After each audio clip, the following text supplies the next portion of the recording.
Somewhere in a vault in New Jersey right now, workers are watching a number that most Americans have never heard of. And if that number keeps falling the way it has for the past 6 months, the price you pay for silver could look completely different by the time winter arrives.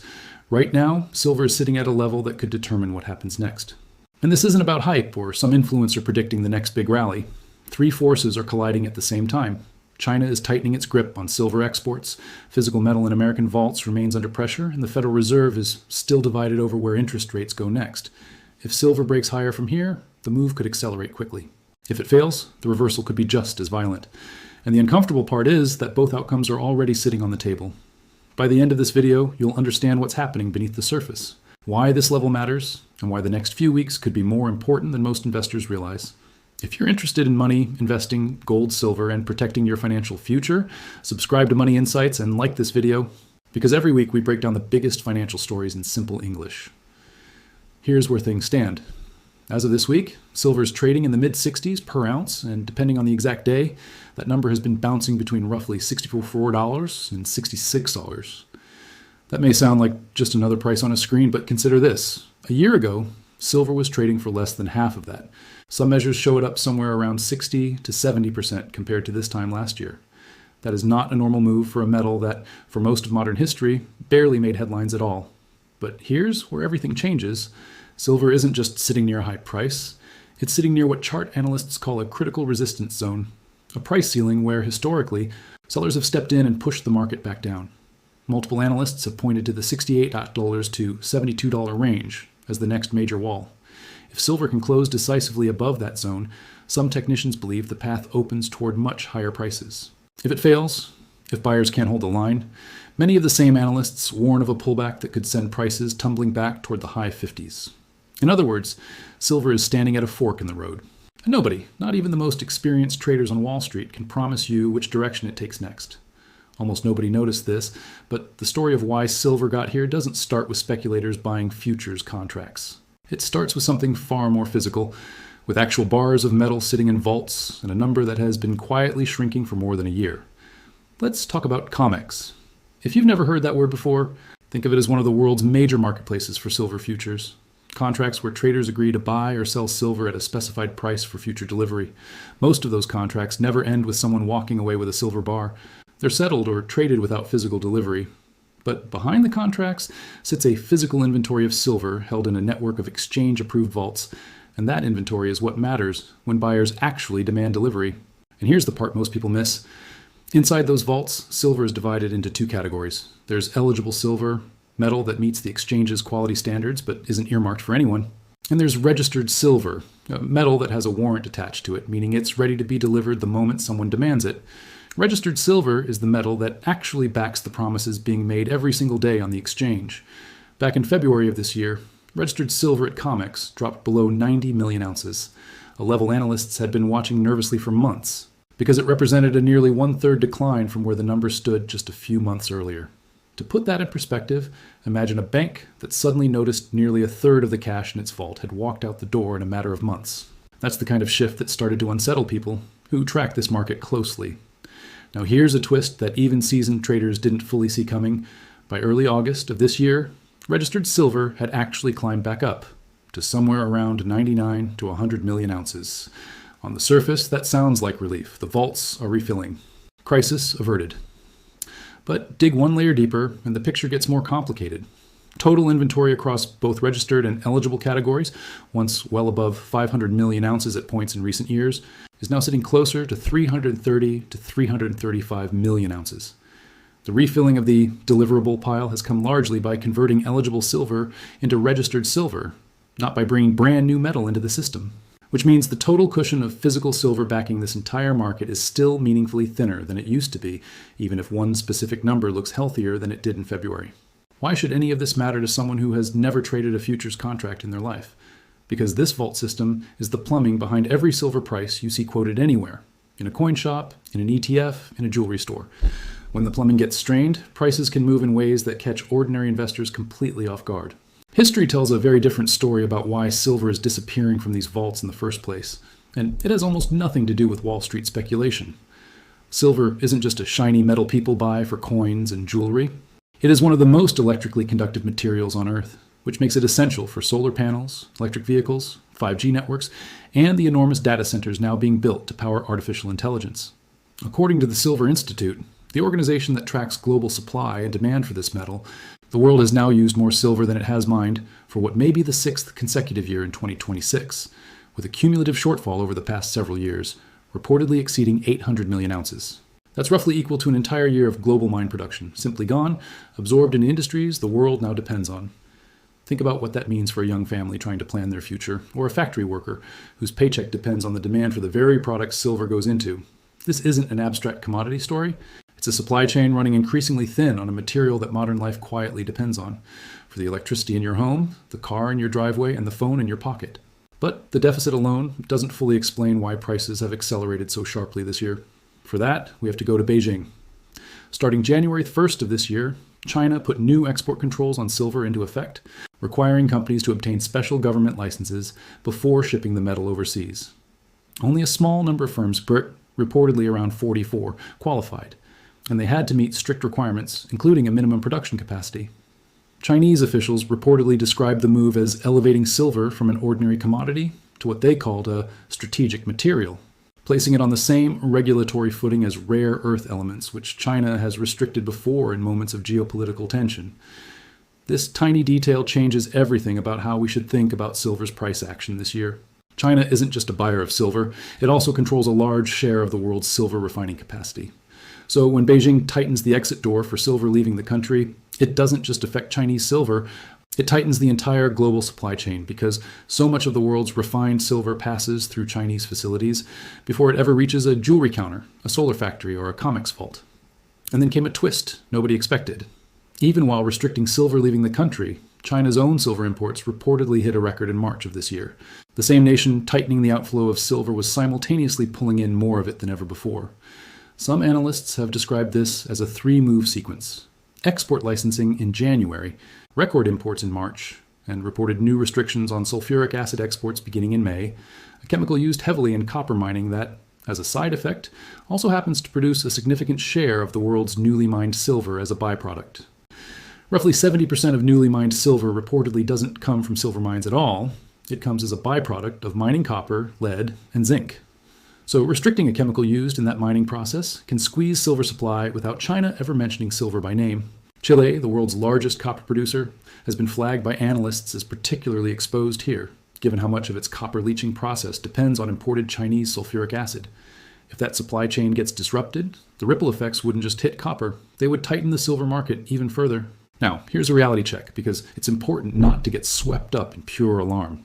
Analysts are genuinely split on how much of this is truly structural versus how much is short-term positioning and speculative momentum.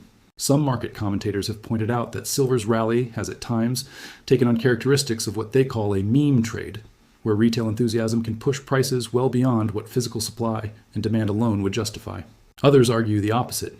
The Western paper markets have understated the true scarcity of physical metal for years, and that COMEX and London prices are only now starting to catch up to what buyers in Asia and the Middle East have been paying in premiums for months. Both views have credible supporters, and both could turn out to be partially right. Now let's bring in the second major force shaping this market, the Federal Reserve, under its new chair, Kevin Warsh, who took office in late May of this year. Warsh's arrival was widely expected to bring rate cuts, given that he was seen as sympathetic to pressure from the White House for looser monetary policy. But almost immediately, Warsh surprised many observers by striking a notably hawkish tone. At his very first policy meeting in June, the Fed held rates steady, but its own internal projections showed a majority of policymakers now favoring higher rates before year-end, a sharp reversal from earlier in the year when the committee had actually been projecting a cut. Warsh also announced the Fed would drop its forward guidance altogether, saying markets perform best when they react to incoming data rather than promises about the future. This tiny shift in tone rattled markets that had been pricing in an easier path ahead, and it matters enormously for silver because precious metals typically compete with interest-bearing assets like bonds and savings accounts. When interest rates rise, or are expected to rise, holding a metal that pays no interest becomes relatively less attractive, which can put downward pressure on prices.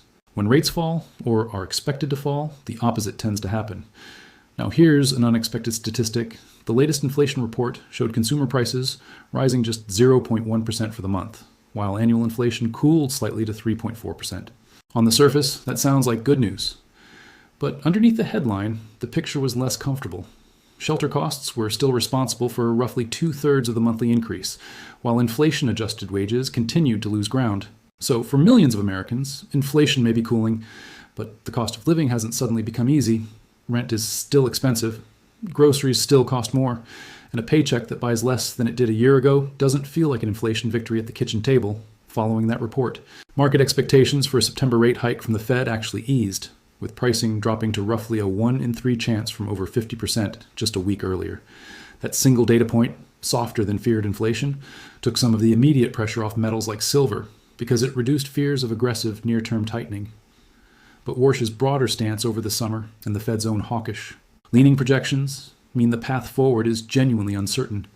Markets, at various points this year, have priced in over a 90% chance that rates end the year higher than where they started, a remarkable shift for a chair many expected to be dovish. So picture a retiree who spent decades building a modest nest egg, watching bond yields rise and fall with every Fed headline, wondering whether to keep chasing safety in cash or diversify into something that has historically preserved purchasing power during inflationary stretches. For that retiree, this isn't an academic debate about monetary policy. It's the difference between a comfortable decade ahead and constantly recalculating whether their savings will stretch far enough. Picture a young couple trying to save for a home down payment while both interest rates and everyday prices keep moving against them. Every month, the Fed keeps rates higher, their mortgage math gets harder. And every month, inflation runs ahead of their raises. The down payment they're chasing gets further out of reach, even if the balance in their savings account keeps going up. Picture a factory worker whose plant depends on silver for its products. Maybe solar panel components, maybe electronics, hoping that supply tightness doesn't translate into layoffs if input costs rise faster than the business can absorb, or hoping instead that scarcity means more overtime and more job security as demand for what they build keeps climbing. This story touches all of them differently, but it touches all of them. And that's exactly why a number most people have never paid attention to before is suddenly showing up in dinner table conversations across the country. History tells a very different story here, and it's worth pausing on for a moment. This isn't the first time silver has captured the world's attention with a dramatic price surge. Back in 1980, two wealthy brothers named Nelson Bunker Hunt and William Herbert Hunt attempted to corner the global silver market, buying up enormous quantities of physical metal and futures contracts. Silver spiked to roughly $50 an ounce before regulators changed exchange rules. Margin requirements were raised sharply, and the price collapsed within weeks, wiping out fortunes almost overnight. It took silver more than 4 decades to meaningfully challenge that old high again. The lesson isn't that today's situation is the same. The drivers now are structural and industrial, not the actions of 2 individual traders trying to dominate a market. But the history is a reminder that silver has a track record of moving further and faster than almost any other major commodity in both directions, and that regulatory intervention can reshape the picture with very little warning. Almost nobody noticed this next detail either, but it may be one of the clearest signs of genuine physical tightness in this market. Premiums, meaning the extra amount buyers are willing to pay above the standard exchange price to get their hands on real, physical silver, have reportedly widened sharply in Asia and the Middle East compared to Western benchmarks like COMEX. At various points this year, some coin dealers in Dubai were reportedly charging prices meaningfully above where COMEX futures were trading for the same amount of metal. That gap between paper price and physical price is exactly the kind of signal analysts watch closely, because it suggests that in certain corners of the world, buyers aren't willing to wait for a futures contract to settle. They want the metal in their hands now, and they're willing to pay extra for that certainty. Here's a hidden connection that ties this whole story together. Analysts often watch what's called the gold-silver ratio, essentially how many ounces of silver it takes to buy 1 ounce of gold. Historically, when that ratio sits at extreme levels, it can signal that one metal is undervalued relative to the other. For much of this year, that ratio has remained at historically elevated levels, which some analysts interpret as a sign silver may still be undervalued compared to gold, even after this year's dramatic rally. Others caution that ratios like this can stay elevated for years without ever correcting. The way textbook analysis suggests they should. Markets, after all, don't read textbooks. Here's an unexpected discovery buried in the fund flow data. Exchange-traded funds that hold physical silver on behalf of investors, the kind of funds ordinary people can buy through a regular brokerage account, have also been a factor in this squeeze. When these funds see heavy inflows, the managers behind them often have to go out and buy real physical silver to back the new shares being issued, pulling even more metal out of an already tight market. Some of that metal is even stored in the very same New York vaults that also hold COMEX registered and eligible stock, meaning retail investment demand and industrial deficit pressures, are, in some cases, drawing from overlapping pools of physical metal. It's a detail most headlines skip entirely, but it helps explain why a supply squeeze that started with industrial demand and Chinese export policy has been reinforced, rather than offset, by ordinary investors trying to protect their own savings. Now, here's the part most people miss entirely. Delivery data, meaning how much physical silver traders are actually taking, rather than leaving contracts to settle without delivery. Part also surged over the past year. Total COMEX silver deliveries reportedly more than doubled year over year, with monthly totals in early 2026 running well ahead of the same periods a year earlier. That doesn't prove the paper market is breaking, but it does show that demand for actual metal has become much more important, and when physical delivery rises while inventories remain relatively thin, it's a signal serious market participants can't easily ignore. So where does that leave us, standing here at what so many analysts are calling silver's critical level? The honest answer is that nobody can promise you what happens next. Markets, especially in a metal as historically volatile as silver, can surprise even the most experienced professionals. What we can say, based on the data in front of us, is this: physical supply remains structurally tight, with the world consuming more silver than it mines for what may be a sixth consecutive year. China's export and industrial policies have added a genuine geopolitical layer of scarcity on top of that existing deficit. The Federal Reserve, under new leadership, has shown itself willing to defy expectations in either direction, which means interest rate policy, arguably the single biggest short-term driver of precious metals prices, remains a coin flip heading into the fall. And technically, silver sits right at a resistance zone that could either launch a new leg higher or trigger a meaningful pullback, depending on factors that are genuinely still unfolding as this video is being made. None of this is a guarantee, and nobody watching this should treat it as financial advice or a promise of what silver will do tomorrow, next month, or next year. Markets often react to information in ways that defy even the most careful analysis. But understanding why silver reached this level, the vault numbers, the Chinese export policy, the Fed's unpredictable new chair, the inflation data quietly eating into paychecks, gives you something far more valuable than a prediction. It gives you the ability to watch this story unfold with genuine understanding rather than reacting to headlines after the fact. Whatever direction silver breaks from here, you'll be one of the few people who actually understands why. If you learned something new today, make sure to subscribe to Money Insights and like this video. More powerful financial insights are coming next.